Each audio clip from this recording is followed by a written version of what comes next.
Ողջույն եւ բարի գալուստ Փիսոն podcast։ Ձեզ հետ կրկին Փիսոն է։ Այո, այն նույն Փիսոն, որ մարդկանցից ավելի լավ է վերահսկում ինքն իրեն։ Այսօր խոսելու ենք մի շատ ցավոտ թեմայից՝ խնայողություններն ընդդեմ ցանկությունների։ Ինչպես չապրել միայն պետքեներով, բայց նաեւ չվերջացնել ամեն ամիսը ուր գնաց գումարս հարցով։ Սկսենք մի պարզ ճշմարտությունից։ Եթե դու ամեն ինչ խնայում ես, կյանքը դառնում է միապաղաղ։ Եթե ամեն ինչ ուզում ես, պարտք։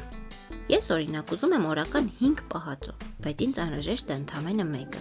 Ու ես ապրում եմ, դուք էլ կկարողանաք։ Ցանկությունները վատ բան չեն։ Վատ բան է, երբ դրանք ղեկավարում են քո քարտը։ Սուրճ ես ուզել, նորմալ է։ Ամեն օր թանկ սուրճ ես խմելու հետո լաց ես լինում։ Ոչ։ Ես էլ եմ ուզում նոր խաղալիք, բայց նախ ստուգում եմ, հինն իսկապես փչացել է, թե պարզապես ձանձրացել։ Խնայողությունը պատիժ չէ։ Շատերը մտածում են, խնայել նշանակում է չապրել։ Խնայել նշանակում է ապրել առանց ստրեսի։ Ես չեմ ուտում ամբողջ կերը միանգամից, որ վաղը չնայեմ ձեզ մեղավոր աչքերով։ Դուք էլ մի ծախսեք ձեր ամբողջ գումարը, որ ամսվա վերջում չվախենաք քարտից։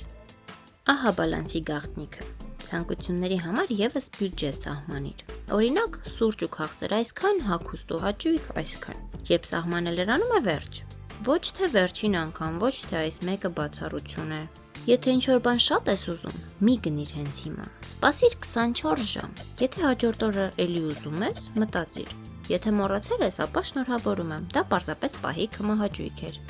Խնայիր ի սկզբանե, ոչ թե ինչ մնա, չի մնալու։ Առաջինը մի կողմ դիր խնայողությունը, հետո ապրիր մնացածով։ Իմացիր, ինչի համար ես խնայում։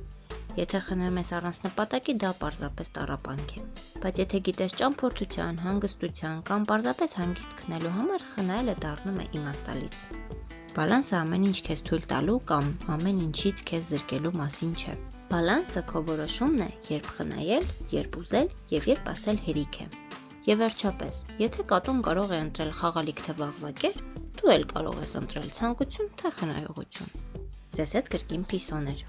Գնացեք խնայելու, կհանդիպենք հաջորդ անգամ։